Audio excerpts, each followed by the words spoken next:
Hello all and welcome back. Today we thought we'd take a revised and revisited look at the MDR-ZX700s from Sony. So without further ado, here is said headphone. As you can see, they are of closed back variety, and over here in the UK they retail from anywhere from £60 all the way up to £100, obviously depending on where you buy them from. Now, we have no affiliation with any company. We bought ours from a large online warehouse, Amazon, and the only reason why I mention this is because we got them for £60, like I say, including next day delivery, and we thought if you're looking for them, that's a bit of a bargain. Now if you live in the USA or you live in Asian territory and you can find them cheaper, or wherever you reside you can find them cheaper, then kudos to you, but like I say, over here in the UK £60 is a bit of a steal. So back to the headphones. Oh, speaking, before I go any further, of USA and Asian markets, in Europe and USA they come in a cardboard box, which is quite nice. It makes them feel a little bit more prestigious and like you've spent a little bit more on your headphone.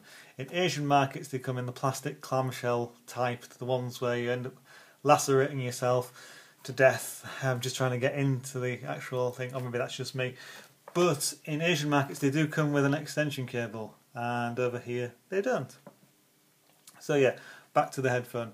They're made in Thailand, which is a good thing, not a bad thing. Most Sony headphones of late have been made in Thailand. I'm just angling it so you can see it's nicely stitched. It's a plush leatherette style headband, as are the actual cups which sit around the ear. The arms and the bezel and the housing are actually made from plastic. Some websites would have you believe that they're made from metal. They aren't. The MDR-ZX700s, which we finally have to the right of us, are made from magnesium.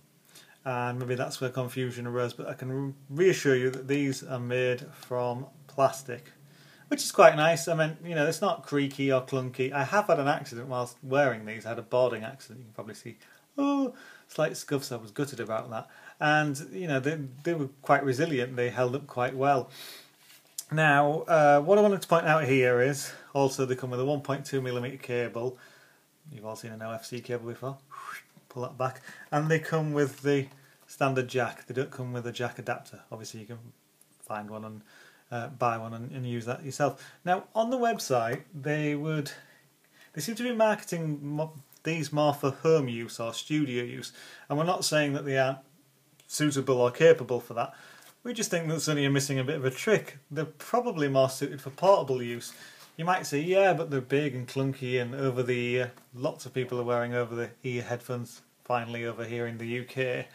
And we think if they were designed for studio use, then they would have provided a longer cable and the adapter in the box. So anyway, that's just our thoughts.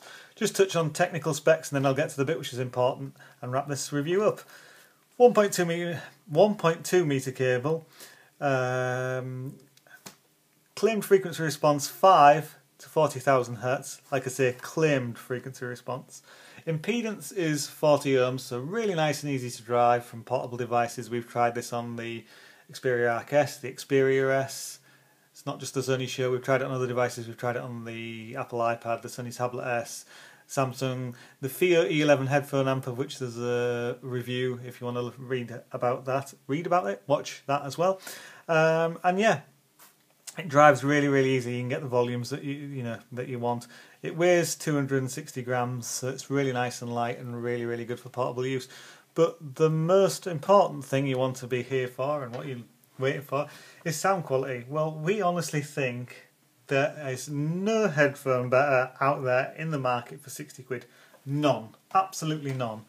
What's its sound signature like? We think it's perfectly neutral. I said perfectly neutral, and then I'm going to go contradict myself. It's really neutral, and then with ever so slightly forward mid.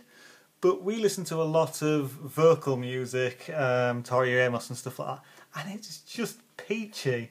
It's just absolutely gorgeous for vocal music. I've just been listening to Billy Joel. Just 1 second, bear with me. I'm back. Sorry about that. Down Easter Alexa, absolutely fabulous track. We were just, I'm not a big Billy Joel fan, I just stumbled across him. His soundtrack was in a film, and just listening to that, we were just transported to a different place. I was boarding out along the harbour and had the headphones on, and I was listening to that track, and it just took me away to a different place. You know, I could have been anywhere wearing these headphones, and I think that's, you know, the sign of a good quality headphone. Bass is nice and easily produced. It's not the bassy variety headphone. We listen to dance as well, especially old school stuff like ACN, alternate, that stuff. It's good, you know, it's fast, it's articulate, it's not wallowy, it's nothing like the, and no offence, but it's nothing like the Dre or the Beats, you know, style headphones, which just sound a bit muffled and bumbly. It really, really is stunning and articulate as well. What else do I need to touch on with regards to the sound quality? All in all, we just think, you know, there's nothing to compare it to really at the price. We liked it, we preferred it over the Graders, and they're considerably more. We've compared it to some of the Sennheisers. You know, I mean, there are more expensive Sennheisers and they will perform better, but you're having to pay at least double, treble the price to find something as good as what we thought the Sony sounded like. So, I mean, it's all musical as well. All music, should I say, as well. It's not just the ones I've mentioned. Like I say, we've just been listening to some HD tracks, actually. We've been listening to Lana Del Rey, and that just sounded incredible.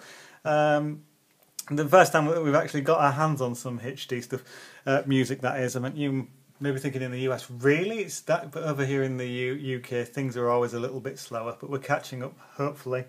Yeah, but just to summarise really, a fabulous set of headphones. You will not be disappointed at £60. You would not be disappointed if you couldn't get them cheaper than £100. They are fabulous. And they are #1 in my headphone slot for this price. Now, I've just put this on the end so I'm not waffling and digressing like some people accused me of in maybe one of my other videos. Up and coming, we have the AKG 701s, we have the AKG K550s, we have the MDR-ZX700s, we have the Sugden Masterclass, we have another headphone amp which eludes me at the moment, and we've got the giveaway for the cheaper Sony headphones as well. So stay tuned. And I did say that I would give a question for the giveaway of the other headphones in this video. I hope this isn't too confusing. So the question is, what is the impedance of these headphones? And we'll work out how to send it to you. If you're just giving us your name and address, and if you don't, then don't send it to the competition. But no, seriously, we'll try and get them to you. We'll figure some way. Please stay tuned. Like I say, we've got some really nice headphones due, and I hope I've covered on everything. If you think I haven't, then I apologise. But yeah, like I say, all in all, sound quality is excellent. Really, really excellent. A really nice set of headphones. And we don't give things stars or percentages. On this one occasion, I would say that these would get 93% out of 100, obviously. Why did I even say that? But no, they would get 93%. We think they're fab. I've waffled on enough about them now. Brilliant. I'll go out and buy a pair. Take care all. Bye bye.